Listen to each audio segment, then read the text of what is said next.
কাঁদাই নিয়ে আমার অন্তর, কেমন করে যাবি রে সাথী তোর শ্বশুর ঘর।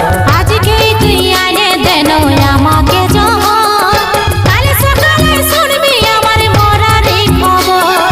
কালকে তুই কাঁদাই নিয়ে আমার অন্তর, কেমন করে যাবি রে সাথী তোর শ্বশুর ঘর। আজকেই তুই আনে দেন আমাকে জহর, কাল সকালে শুনবি আমার মরার খবর। মোরে তুই দিস না জীবনটা ঘুচাস না, মোরে তুই দিস না জীবনটা ঘুচাস না, তোর মরা মুখটা আমি দেখতে পারবো না। বারেক আমি এই মরে দিছি রে, আমার জন্য